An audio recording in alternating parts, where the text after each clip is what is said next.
Hello, my darlings. Mother Raven here with another story to entertain and perhaps frighten. Today, one of my all-time favorites, The Open Window by Saki. My aunt will be down presently, Mr. Nuttall, said a very self-possessed young lady of 15. In the meantime, you must try and put up with me. Frampton Nuttall endeavoured to say the correct something which should duly flatter the niece of the moment, without unduly discounting the aunt that was to come. Privately, he doubted more than ever whether these formal visits on a succession of total strangers would do much towards helping the nerve cure which he was supposed to be undergoing. "I know how it will be," his sister had said when he was preparing to migrate to this rural retreat. "You will bury yourself down there and not speak to a living soul, and your nerves will be worse than ever from moping. I shall give you letters of introduction to all the people I know there. Some of them, as far as I can remember, were quite nice." Frampton wondered whether Mrs. Stapleton, the lady to whom he was presenting one of the letters of introduction, came into the nice division. "Do you know many people around here?" asked the niece, when she had judged they had had sufficient silent communion. "Hardly a soul," said Frampton. My sister was staying here, at the rectory, you know, some 4 years ago, and she gave me letters of introduction to some of the people here." He made the last statement in a tone of distinct regret. "Then you know practically nothing about my aunt?" pursued the self-possessed young lady. Only her name and address," admitted the caller. He was wondering whether Mrs. Stapleton was in the married or widowed state. An indefinable something about the room seemed to suggest masculine habitation.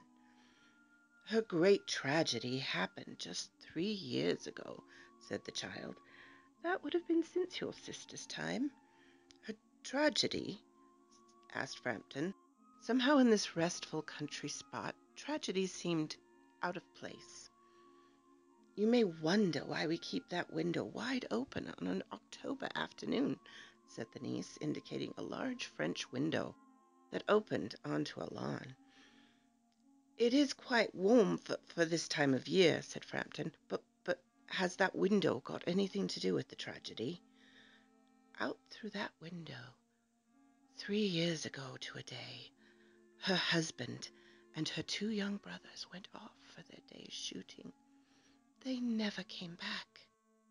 In crossing the moors to their favourite snipe-shooting ground, they were all 3 engulfed in a treacherous piece of bog.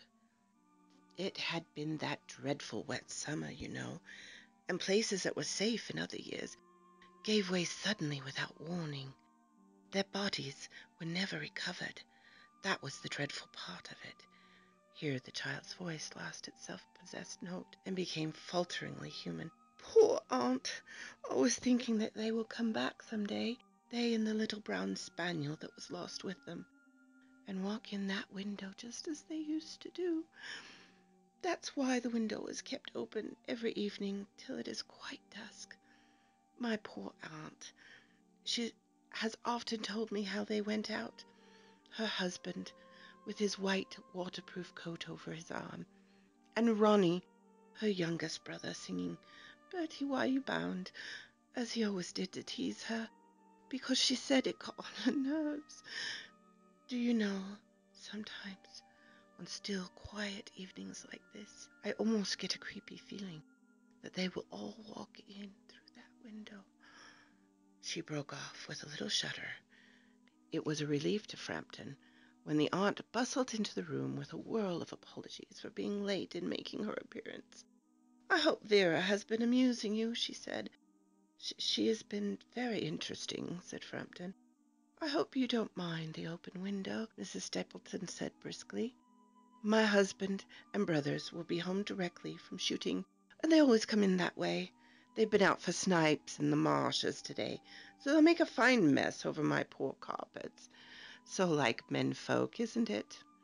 She rattled on cheerfully about the shooting and the scarcity of birds, and the prospects for duck in the winter. To Frampton it was all purely horrible. He made a desperate, but only partially successful effort to turn the talk on a less ghastly subject. He was conscious that his hostess was giving him only a fragment of her attention, and her eyes were constantly straying past him to the open window on the lawn beyond. It was certainly an unfortunate coincidence that he should have paid his visit on this tragic anniversary. The doctors agree on ordering me complete rest, an absence of mental excitement, and avoidance of anything in the nature of violent physical exercise, announced Frampton, who labored under the tolerably widespread delusion that total strangers and chance acquaintances are hungry for the least detail of one's ailments and infirmaries, their causes and cures. On the matter of my diet, they are not so much in agreement, he continued. No, said Mrs. Stapleton, in a voice which only replaced a yawn at the last moment. Then she suddenly brightened into alert attention, but not to what Frampton was saying. Here they are at last, she cried, just in time for tea. And don't they look as if they were muddy up to the eyes? Frampton shivered slightly and turned towards the niece with a look intended to convey sympathetic comprehension. The child was staring out through the open window with dazed horror in her eyes. In a chill shock of nameless fear, Frampton swung around in his seat and looked in the same direction. In the deepening twilight, 3 figures were walking across the lawn towards the window. They all carried guns under their arms, and one of them was additionally burdened with a white coat hung over his shoulders. A tired brown spaniel kept close at their heels. Noiselessly they neared the house. Then a hoarse young voice chanted out of the dusk, I say, Bertie, why you bound? Frampton wildly grabbed at his stick and hat. The hall door, the gravel drive, the front were dimly noted stages in his headlong retreat. A cyclist coming along the road had to run into a hedge to avoid an imminent collision. Here we are, my dear, said the bearer of the white mackintosh, coming in through the window. Fairly muddy, but most of it's dry. Who was that bolted as we came up? A most extraordinary man, a Mr. Nuttall, said Mrs. Stapleton. Could only talk about his illnesses and dashed off without a word of goodbye or apology when you arrived. One would think he'd seen a ghost. I expect it was the spaniel, said the niece calmly. He told me he had a horror of dogs. He was once hunted into a cemetery somewhere on the banks of the Ganges by a pack of pariah dogs, and had to spend the night in a newly dug grave with the creatures snarling and grinning and foaming just above him, enough to make anyone lose their nerve. Romance, at short notice, was her specialty. Thank you, my dears, for coming to hear me once again. Please like and subscribe if you like my stories. And meet me again next time under the trees.